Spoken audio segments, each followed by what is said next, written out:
So today we're going to be talking about the Voigtlander Nokton 35mm f1.5 with a close focusing distance of 0.5 meters. And at a glance, this lens is aimed to actually get at the Summilux 2023, the 35 f1.4. Also, I'm going to be delivering some DNGs for your own review so you can check them out. The link is going to be revealed closer to the end, so stick around.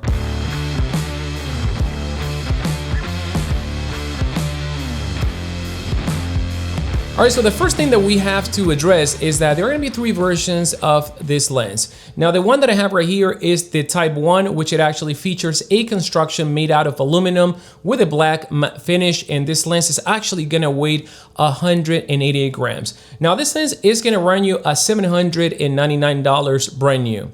There's also going to be two versions. Those are called the Type 2, and you're going to find it in the black shiny finish. That lens is going to be made out of brass, which is going to have a weight of 284 grams. Now, when it comes to the aperture blades, this lens is actually going to feature 12 aperture blade. And regarding the optical formula of the three versions, it's going to be exactly the same thing, which are going to be 9 elements in 6 groups. Next up, let's talk about build quality, because this one has to be one of the main reasons why I continue to gravitate towards Voigtlander lenses. Pretty much you get a lot of lens for your money. This lens is going to have aperture ring. It is knurled and it goes from f2 to f16. Now let's talk about the focusing ring, and yet this is another feature that I love about Voigtlander lenses. I think that they have nailed it better than anyone else. Their recent lenses are so smooth to focus, and to me that is going to be very important when it comes to nailing focus with a rangefinder. Whether you're at minimum focusing distance or from the middle going all the way to infinity, the focusing ring always feels the same, and this is something that I cannot say about every other lens that I own. Now let's get down to the meat and potato, and that's going to be the image quality, and I'm going to spoil this one because the image quality out of this lens is going to be impressive. So what I want to do right now is I want to show you the performance of this lens, at f1.5, and the first thing that we're going to be talking about is vignetting. Now, as you would expect, this lens being a fast lens at f1.5 is going to display vignetting when shot wide open, but that's only going to happen at about f1.5, because the moment you stop it down to f2, the vignetting almost disappears, and by f2.8 is pretty much gone for good. f4, ultra clean image, and the image is going to remain that clean across the aperture range. All right, so let's talk about chromatic aberrations, and as you can expect from a fast lens, it is going to be there at f1.5, it is going to be there at f2, but about f2.8, that chromatic aberration, it is going to be pretty much gone. And you're gonna see that magenta fringing in areas of high contrast, or that green fringing that appears, but the magenta is the one that seems to be more prominent in this lens.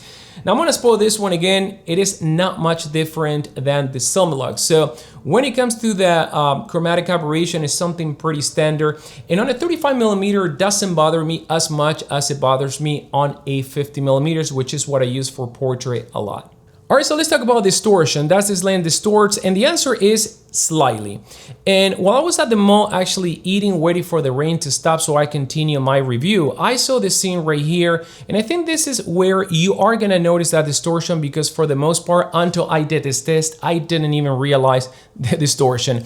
Now, if you take a look at this image right at the top corners, you are going to see those lines kind of like bowing outwards, so it has like a pinch distortion on the image rather than a barrel distortion. But once again, it is going to be minimal, and I think I apply -3 in Lightroom and actually straighten that image with no problem. Now, for my casual photography, street photography, I don't even bother correcting the distortion. In fact, I didn't even realize that it was there.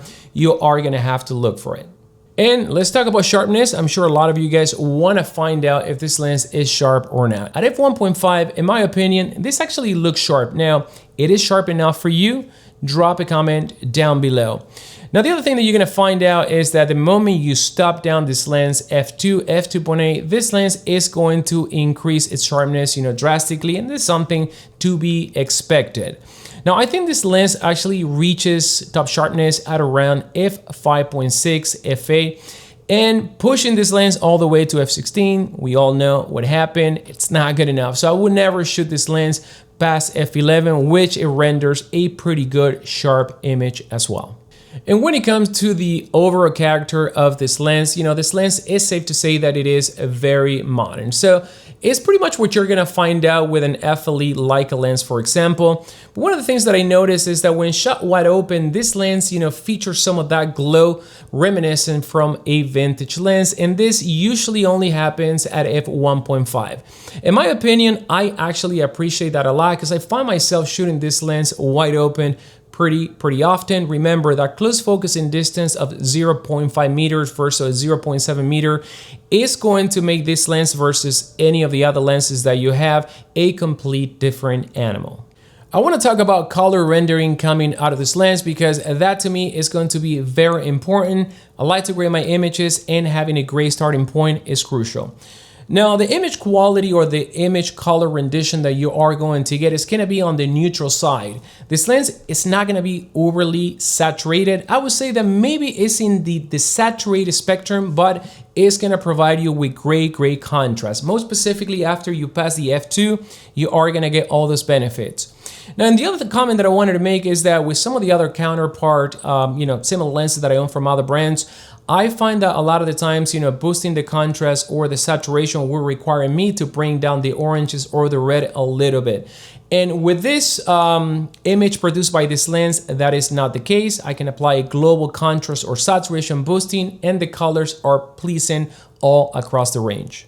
When it comes to flaring, this lens is going to be very flare resistant. And I mean it because I try to make this lens flare. Take a look at these images right here. I couldn't make this lens flare for nothing. I couldn't even get a single flare ball. So if that was a concern, nothing to worry about. And I think that if you're gonna put a lens hood in this lens, it's going to be more for looks or protection of the element. Now let's talk about sun stars, because this lens is not gonna give you the best sun stars that you ever seen. And that is because, this lens has 12 apertures, and as those apertures close, they actually keep themselves very round. Now, this is going to be a plus for the next topic, which is bokeh. Now, this one goes for those bokeh junkies out there, and when shooting this lens wide open, this lens is going to deliver the fix like very few lenses can do. Now, I'm going to show you this image right now and glance the area in focus versus, the areas out of focus. That transition is actually outstanding. Now, there are going to be several factors that contribute to this outstanding and creamy bokeh. Number one is going to be the fast aperture of f1.5. Number two is going to be the minimum close focusing distance of 0.5 meters. And by the way, this image that you look at right now, I shot it at 0.5 meters. And now for comparison, take a look at the bokeh quality f1.5 shot at 0.7 meters. There is a difference. And the third component is going to be the aperture blade system of 12 aperture blades that maintains its roundness as the aperture closes.